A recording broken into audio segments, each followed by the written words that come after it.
Burden is Lifted, Part 3 by Andrew McChesney. On a Friday evening, Sekule was waiting outside the boys' dormitory at his high school in Sarajevo, capital of Bosnia and Herzegovina. He was waiting for a boy who had insulted him, and he planned to beat him up.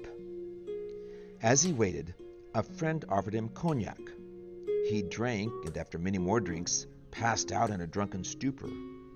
In the morning, he knew that his friends would tease him mercilessly for not getting revenge. He decided to hide for the day.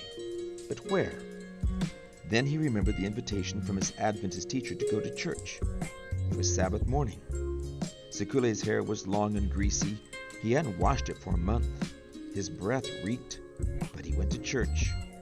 When he arrived, he looked carefully for a place to sit. He had heard that Adventists celebrated sweet Sabbath orgies every week, and he didn't want to be found sitting next to a grandmother. Spotting an attractive young woman, he sat down near her. When the church pastor began to preach, Sekule's mouth dropped open in surprise.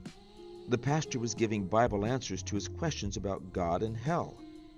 A huge burden was lifted from his heart as he heard that God indeed is love, desires to save every sinner, and will cast no one into an eternal hell.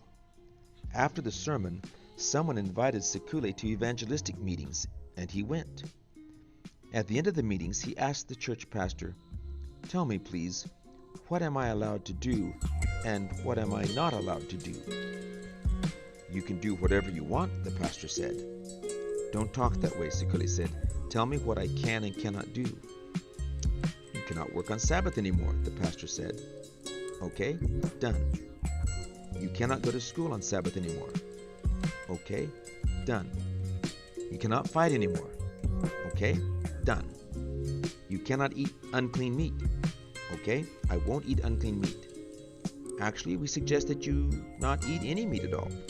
"Okay, I won't eat meat anymore." From that day, Sekule never worked or went to school on Sabbath.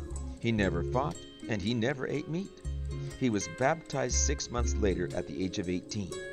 But he accepted Adventist teachings on the spot, all because his questions of God and hell had been answered from the Bible.